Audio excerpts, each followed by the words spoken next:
Imagine que você entra em uma loja onde tudo custa um. Você tem uma nota de R$ 1, uma nota de US$ 1 e uma nota de €1. Você deveria conseguir comprar a mesma coisa, certo? Errado. O número escrito no papel é o mesmo, mas o que ele faz no mundo real é totalmente diferente. Olá, eu sou o Sr. Pato e nesse vídeo vamos entender que o dinheiro não é um valor fixo, e sim um termômetro de confiança. Vamos lá! Vamos começar imaginando em cada país como uma ilha. A moeda de cada ilha é como se fosse um vale-troca, por tudo que aquela ilha produz. Na Ilha Verde, eles produzem os melhores computadores e os melhores filmes que o mundo já viu. Como todo mundo precisa da moeda deles para comprar ou ver essas coisas, o vale-troca deles fica muito disputado. Na Ilha Azul, várias ilhas menores se juntaram para criar um vale-troca único e super forte. Isso dá segurança, porque se uma ilha vai mal, as outras seguram a barra. Por isso, o euro é uma rocha.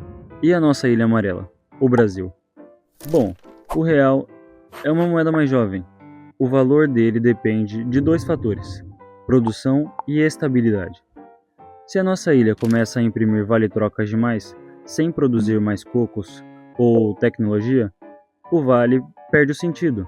É a lei da raridade. Quanto mais papel tem na mão das pessoas sem ter produto na prateleira, mais o preço das coisas sobe. Isso é a inflação, destruindo o valor da nossa moeda. Ah, e se você não tem ideia do que eu estou falando, ou tem um conhecimento muito básico de como funciona a inflação, eu vou deixar o link na descrição de um vídeo meu explicando certinho sobre como funciona e te ensinando até como ganhar com isso. Mas, espera lá, vamos voltar.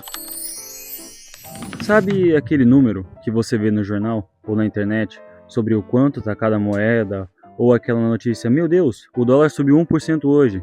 Então, esse é o resultado de um cabo de guerra diário.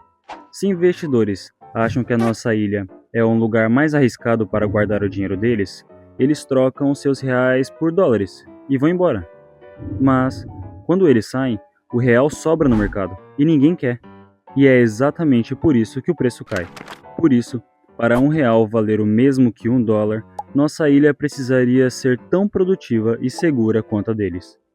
Não é sobre o número impresso, é sobre a riqueza real que o país gera. No fim das contas, moedas diferentes existem porque os países caminham em ritmos diferentes. Mas então, como fazemos para ganhar com isso?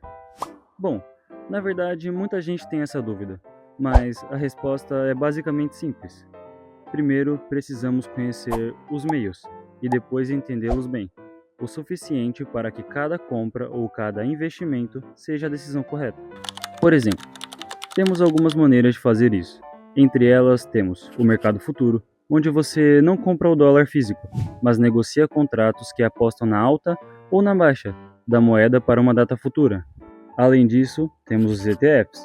São fundos de índice negociados na bolsa como se fossem ações, como por exemplo o índice S&P 500, que é o índice das 500 maiores empresas do mundo. Quero dizer, dos Estados Unidos. E assim você pode ganhar de duas formas: com a valorização das empresas americanas e com a alta do dólar, frente ao real, já que o ativo é dolarizado. Não menos importante, também temos os fundos cambiais. Uma opção para quem não quer operar diretamente, no sobe e desce do dia a dia. Bom, nesse você investe em um fundo gerido por um profissional que mantém, no mínimo, 80% do patrimônio aplicado em ativos atrelados ao dólar. É o ideal para quem busca proteção do patrimônio ou acredita em uma valorização do dólar a médio e longo prazo. Obviamente que existem muitas outras formas de investir em moedas e em ativos estrangeiros, mas, em resumo, cabe a cada um saber qual método vai utilizar e saber quais são os momentos certos de comprar e quais são os momentos certos de vender. É aquela frase: fique tão bom em algo que ninguém vai poder duvidar da sua capacidade de ganhar com aquilo. Por favor, se inscreva.